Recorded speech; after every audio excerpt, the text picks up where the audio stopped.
Hey guys, this is Wayne with Basseast. We got Jason Christie on the line today to do a BassCast for us. Jason, how you doing, man? I'm doing great. Good deal. Man, you really put a show on up north. How'd you come about that spot there? There's only really one word, and it was pretty much luck.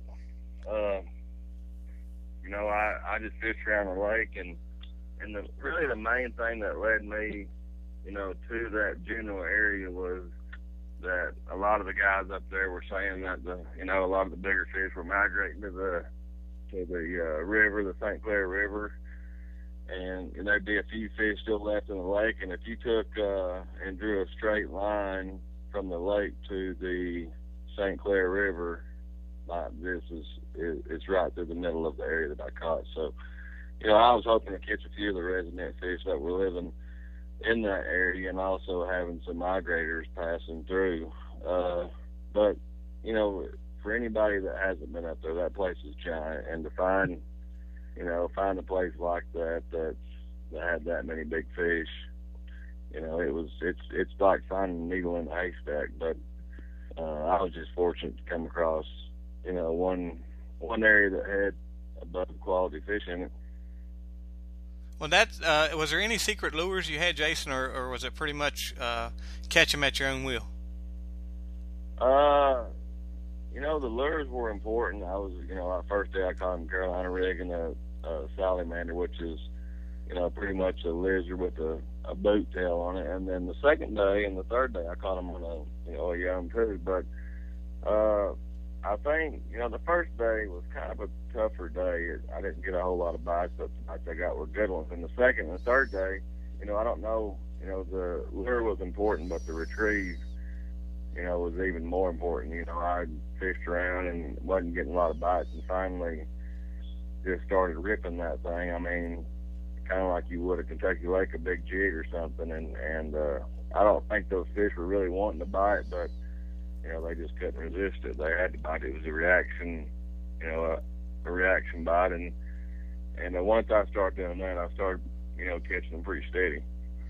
Well, good deal. Well, I know, that was a very important win to you. I know that you had, looking back at some articles you've done, you kind of was wanting to get to the Classic because it's on your home lake, but you was having some difficulties with some run-ins with your daughter's basketball season and also with the FLW tournament. How good did you feel with the northern, the lakes that they've got on the opens there to actually qualify for the Classic? Well, to be honest with you, everybody does. You look at a schedule and you think, well, I might be able to compete here and I might be able to compete there. Well, seeing the schedule, I thought, well, the James River is going to be a largemouth deal, and it's a river system. I'll have a chance there.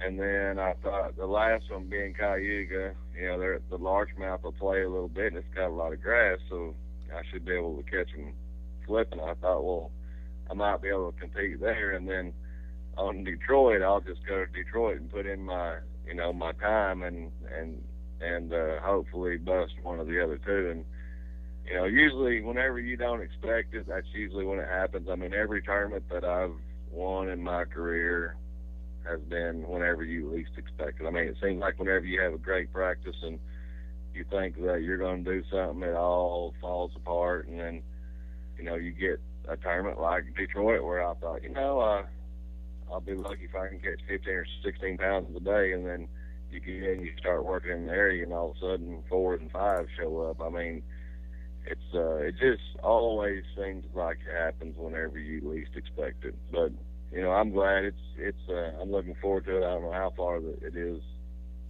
before the Classic, even 6 months or something like that. But it seems like today, I was in there working on the washing machine earlier, and your mind just starts wondering on how I'm going to catch them in February on Grand. So I'm excited about it, but I got to put all that behind me. I got some big tournaments coming up, a couple of weeks we go to the Forest Week Cup, and that right now, that's my main priority. And then, I still got 4 or 5 regular season events left for this year. So we go one at a time, and when the Classic shows up, then we'll worry about the Classic. Jason, that sounds like a good deal, man. Once again, congratulations. We look forward to seeing you do good at the Cup as well as the Classic. And we'll keep in touch with you, man. All right, thank you. Thank you, Jason.